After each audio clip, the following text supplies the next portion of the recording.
Cette semaine, nous avons testé une nouvelle formule de la revue de la semaine en mode député avec des séquences en fait à intervalles réguliers que j'ai filmées pendant la semaine pour essayer de redynamiser un peu la formule qu'on trouvait un peu statique. Donc j'espère que ça va vous plaire. Je reviens dans le cours de ces séquences sur un calendrier qui a recommencé à être assez chargé avec l'examen d'un projet de loi en séance pendant toute la semaine. Nous avons eu un vote solennel important lundi sur la proposition de résolution d'accord entre la France et l'Allemagne d'une part, et puis nous avons eu l'examen en commission des propositions de loi de la France Insoumise pour notre niche parlementaire qui va avoir lieu jeudi prochain.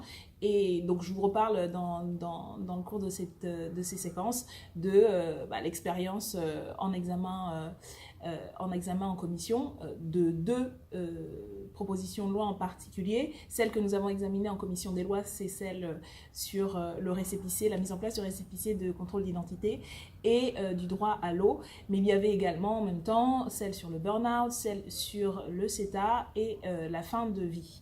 Donc je reviens là-dessus pendant la semaine.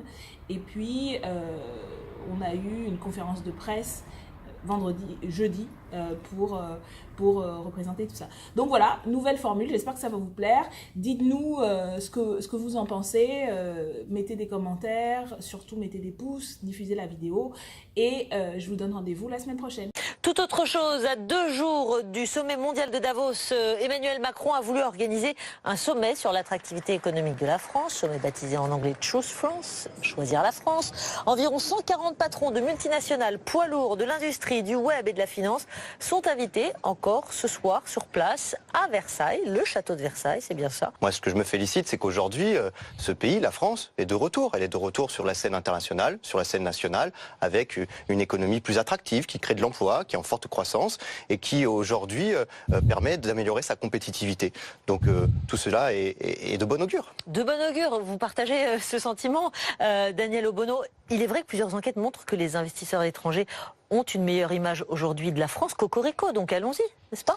Ça dépend lesquels, parce que si l'on voit la liste des invités, on voit aussi qu'il y a beaucoup de délinquants fiscaux. Alors oui, c'est attractif pour celles et ceux qui veulent échapper le plus possible à l'impôt.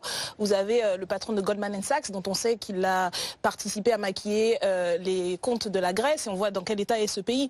Donc oui, dans ce sens-là, M. Macron s'inscrit dans la continuité des politiques économiques qui favorisent toujours les actionnaires, les plus riches, au détriment des salariés. Alors, aujourd'hui commençait la semaine parlementaire avec l'équipe de la circonscription, toute l'équipe. Nous nous sommes réunis dans le local de circonscription pour faire le point sur la semaine.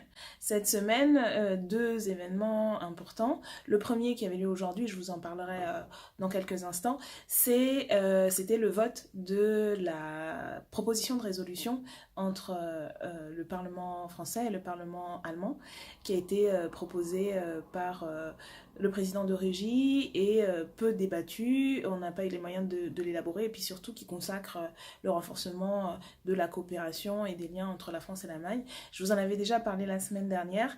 C'est une proposition de résolution à laquelle nous nous sommes opposés et que nous ne sommes pas les seuls d'ailleurs à nous y être opposés, puisque nos collègues de Die Linke ont également, nos collègues allemands donc de Die Linke ont également rejeté cette proposition de résolution.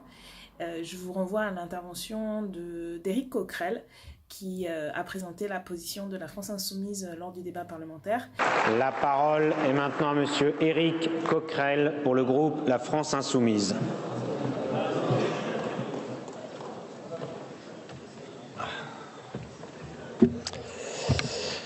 Monsieur le Président de l'Assemblée nationale et du Bundestag, Mesdames et Messieurs les députés français et allemands, le président de notre groupe, Jean-Luc Mélenchon, n'a pas signé cette proposition de résolution. Nous ne la voterons pas plus ce soir.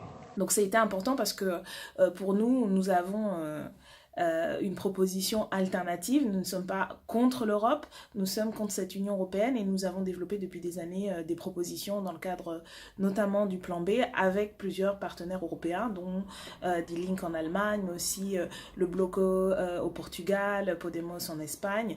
Et donc il existe aujourd'hui une alternative européenne à l'Europe de l'austérité, l'Europe de la finance, l'Europe de la guerre et de la politique anti-immigrés que nous allons défendre au cours des prochaines semaines, des prochains mois, que nous défendons depuis des années d'ailleurs, comme beaucoup d'autres. Et nous aurons l'occasion lors des prochaines semaines, des prochains mois, avec la campagne pour les élections européennes, de développer nos propositions alternatives. J'ai poursuivi donc cette journée après avoir assisté à la séance extraordinaire justement de présentation de la proposition de résolution à l'Assemblée nationale.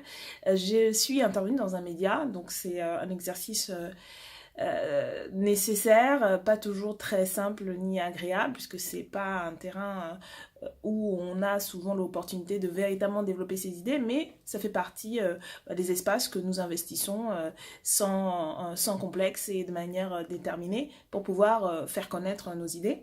Et donc j'ai fait un média ce soir-là, je rentre à peine de ce média, c'était sur BFM TV. Ça a été l'occasion d'aborder un point, je pense que vous en avez entendu parler, c'est le sommet à Versailles qu'organise Emmanuel Macron en invitant 140, je crois, 120 ou 140 patrons de multinationales pour leur parler, leur vendre la firme France, comme ils disent. Et donc c'était un média assez court, je crois, c'est 15-20 minutes, pour rappeler que tout ce raout très royal, parce que c'est à Versailles, hein, donc on continue dans la thématique jupitérienne du monarque présidentiel. Là, il a vraiment pris le pli, là, ça, il y a plus de doute possible. Il se prend pour le roi soleil, littéralement, et il a invité donc à la cour tous les plus grands délinquants fiscaux, parce que parmi ce beau monde, il y a une liste quand même assez intéressante, avec par exemple le PDG de Goldman Sachs, celui qui avait maquillé les comptes de la Grèce et a ensuite spéculé quand il y a eu la faillite, tous les grands multinationales qui échappent à l'impôt, à l'évasion fiscale. Donc voilà, vraiment que des gens très très bien, et je suis sûre qu'il a eu avec eux et avec elles, il y en a peut-être quelques-unes, pas beaucoup, mais bon. Je suis sûre qu'il a eu avec tout ce beau monde un discours de fermeté comme il aime à l'avoir avec les salariés ou les syndicalistes, et pour expliquer que le gouvernement était vent debout contre les pratiques d'évasion fiscale, d'exonération fiscale, d'autant que en même temps que ce raout a été publié le rapport de l'ONG, l'organisation non gouvernementale Oxfam, qui revient sur les écarts de richesse absolument faramineux au cours de l'année 2017, où on voit que plus de 80% en fait des richesses sont accaparées par 1% aujourd'hui de personnes sur la planète. Monsieur le Président, mes chers collègues, ma question s'adresse à Monsieur le Premier ministre qui, je suis sûre, se fera un plaisir de nous répondre. Le président Macron a réuni hier à Versailles 140 dirigeants de multinationales pour les convaincre de l'attractivité de la France lors d'un événement élégamment intitulé « Choose Friends ». Vous-même, Monsieur le Premier ministre, ainsi qu'un grand nombre de vos ministres étiez présents à ce grand raout qui rassemblait à huis clos le gratin de la finance prédatrice. Parmi vos illustres invités, un certain nombre sont en effet éminemment remarquables. Prenons Lloyd Blankfein, patron de Goldman Sachs. Son établissement s'est notamment fait remarquer avant 2008, maquillant les comptes de la Grèce, puis après cette date, en pariant sur sa faillite, ce qui lui a rapporté une brochette de milliards. On pourrait aussi évoquer Jamie Dimon, patron de JP Morgan, qui a été jugé en 2014 par la justice française pour fraude fiscale, ou les dirigeants d'AXA, Apple ou Amazon, qui ont des rapports plus que troubles avec les paradis fiscaux. Ces belles personnes font également partie d'un club de Happy Few, spécialiste en accaparement des richesses. Dans un rapport paru hier, l'ONG Oxfam révélait en effet que 82% des richesses créées dans le monde l'année dernière ont bénéficié aux 1% les plus riches. En France, les 10% les plus riches détiennent plus de la moitié des richesses. Les 50% les plus pauvres se partagent à peine 5% du gâteau. Puisque le président Macron a jugé bon de réunir quelques-unes et quelques-uns surtout de champions du monde de l'irresponsabilité financière, nous souhaiterions avoir des détails sur la teneur de vos discussions. Avez-vous profité de l'occasion pour demander à l'auguste assemblée réunie à grands frais à la cour de Versailles de faire preuve du même sens de sacrifice et de responsabilité que vous exigez des salariés, fonctionnaires ou chômeurs ou chômeuses de ce pays? Plus précisément, le groupe de la France Insoumise, la société civile, mais aussi, je crois, un grand nombre de nos concitoyens et concitoyennes souhaiteraient savoir si vous avez enfin demandé des comptes aux délinquants fiscaux patentés, invités avec les plus grands honneurs, et quelles mesures immédiates vous comptez prendre pour enfin lutter efficacement contre ces inégalités et cette injustice fiscale qui, rappelons-le, coûte entre 60 et 80 millions d'euros à notre pays. La parole est à Monsieur Olivier Dussopt, secrétaire d'État auprès du ministre de l'Économie et des Finances. Merci, Monsieur le Président, Mesdames, Messieurs les députés. Madame la députée Obono, votre question sur le creusement des inégalités et la politique fiscale de la France pourrait être intéressante si vous n'aviez pas sombré dans la caricature qui vous est si souvent familière et quotidienne. Je vais vous dire, Madame la députée, que Google fasse le choix d'investir en France, que Facebook développe l'intelligence artificielle en France, que des entreprises européennes et internationales viennent prendre des participations dans le capital de nos entreprises qui elles-mêmes vont exporter, elles-mêmes vont investir à l'étranger, ça doit être un motif de fierté. Ça doit être un motif de fierté quand l'attractivité du territoire se développe. Et être fier de l'attractivité du territoire, ça ne signifie pas baisser la garde, ça ne signifie pas accepter les comportements qui ne sont pas éthiques.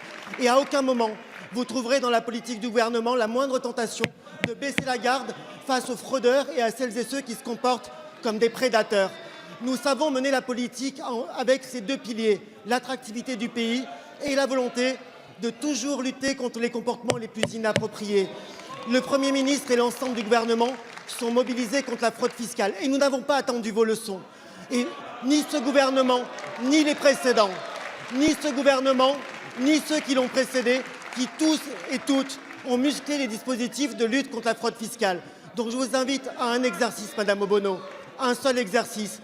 Une prochaine loi, la loi Pacte, va venir en discussion. Impliquez-vous dans les discussions et faites en sorte que l'opportunité de la croissance soit aussi une opportunité pour la cohésion sociale.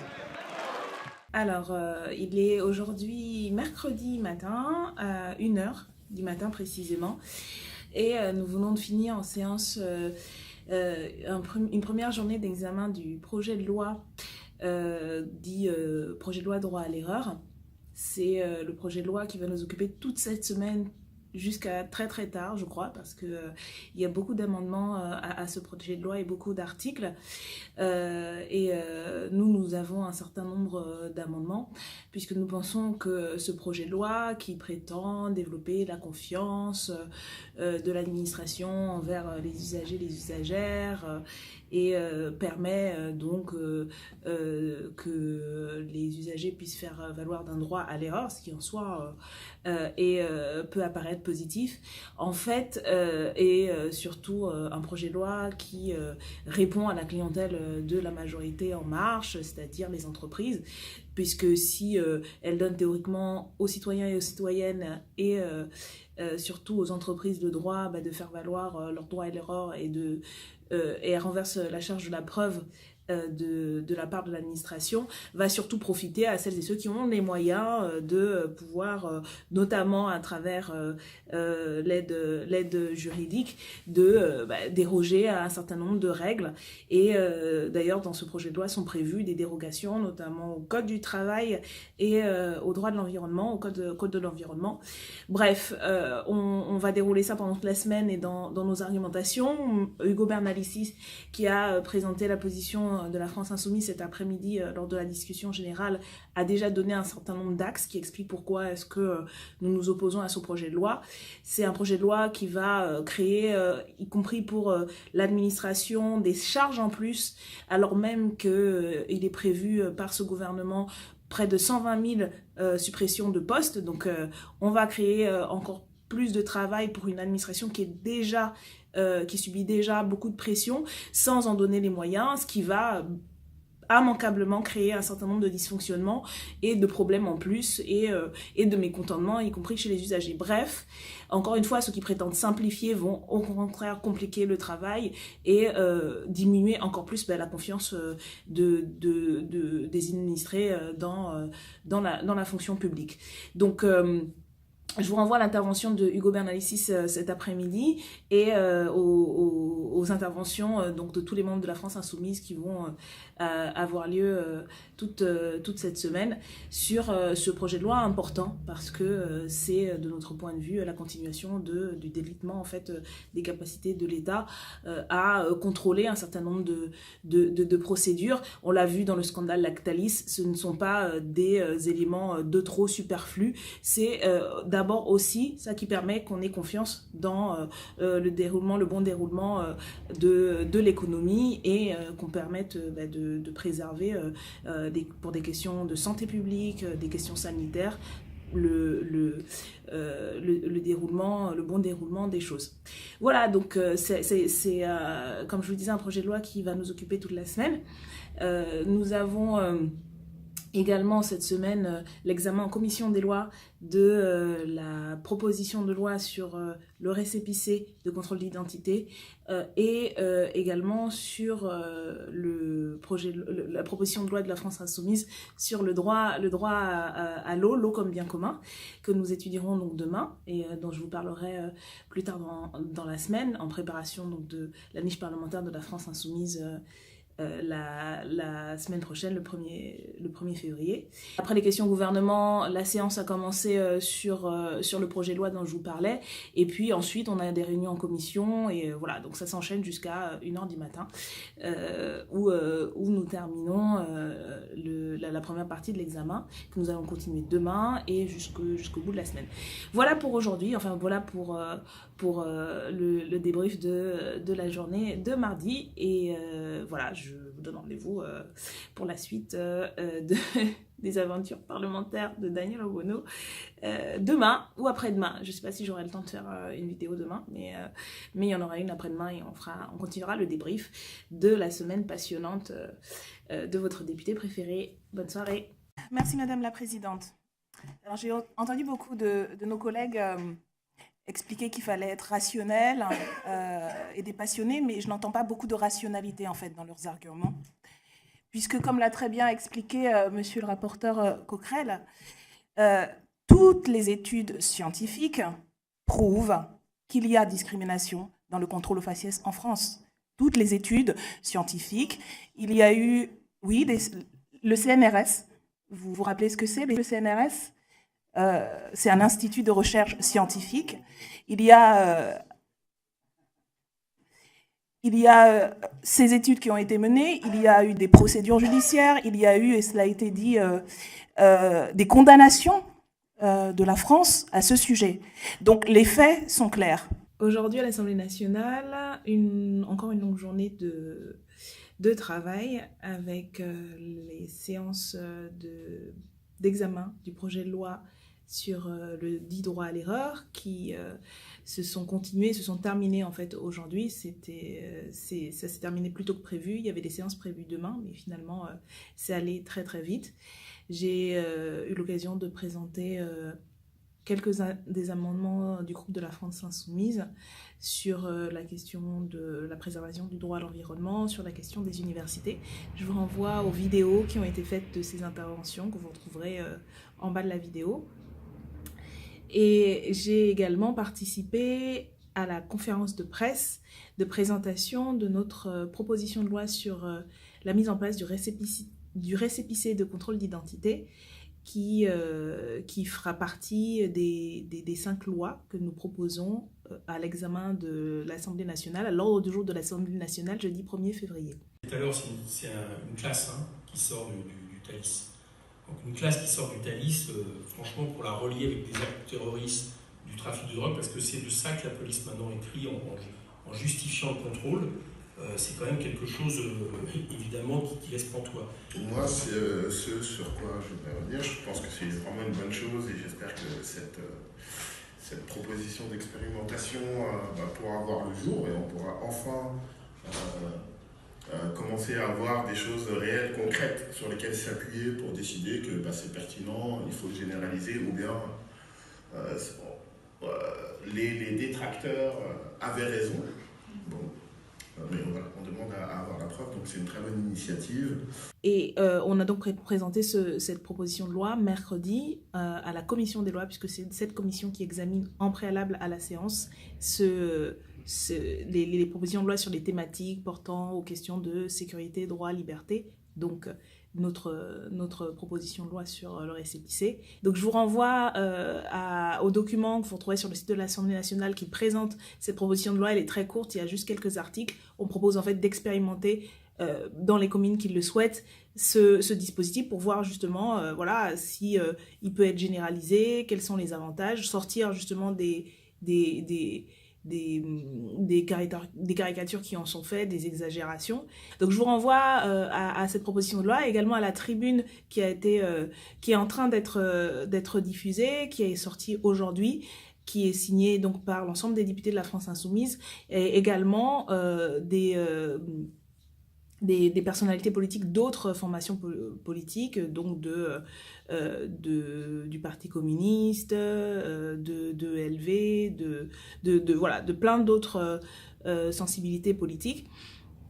Et je tiens à préciser aussi sur cette proposition de loi, le groupe GDR et ainsi que le groupe Nouvelle Gauche l'a soutenu en commission des lois et a appelé à voter en sa faveur, et donc devrait aussi la défendre lors de l'examen en séance. Donc ce qui montre qu'il y a vraiment un arc de force très très large qui aujourd'hui veut mener cette campagne-là, et vous retrouverez plusieurs personnalités militantes, associatives, syndicales qui signent cette tribune, et qui est à diffuser sous forme de pétition. Donc vous aussi, vous pouvez signer cette tribune-là. N'hésitez pas à aller sur le lien de la pétition et de la diffuser largement, parce que voilà, ça permettra aussi de faire parler de cette proposition de loi, de ce récépissé, et de créer le rapport de force dont on a aussi besoin pour faire évoluer la législation, et puis surtout faire aussi changer les pratiques et les consciences. Voilà, ce n'est pas la seule proposition de loi, comme je vous l'ai dit, que nous examinerons en séance le 1er février. Il y en a 4 autres, je les ai déjà évoquées, et vous les retrouverez également sur le site de la France Insoumise. Vous trouverez les liens pour le 1er février participer à notre niche avec notamment des prises de parole de différents intervenants associatifs avec qui nous avons travaillé pour élaborer toutes ces propositions de loi. Donc je rappelle, sur le droit à l'eau, sur le burn-out, sur le CETA, sur le récépissé et sur l'euthanasie et la fin de vie digne. Voilà, donc les moments de ces derniers jours. La semaine se termine à l'Assemblée, puisque, comme je le disais, nous n'avons pas séance demain, donc on finit la semaine plus tôt que prévu. A priori, on est censé aussi, dans les semaines normales, terminer le jeudi et pouvoir consacrer du temps en circonscription vendredi. Cette semaine, comme le gouvernement voulait absolument qu'on examine le projet de loi dit de droit à l'erreur, ils avaient prévu plus long, mais voilà, on a fini plus tôt, et donc ce qui me permettra demain, voilà, de participer à plusieurs initiatives en circonscription et ce week-end également. Voilà, c'est tout pour aujourd'hui, et puis j'espère que ça vous a intéressé. N'oubliez pas de mettre des pouces, de mettre des commentaires, des remarques, des questions sur cette vidéo, et de la diffuser au plus grand nombre. À bientôt.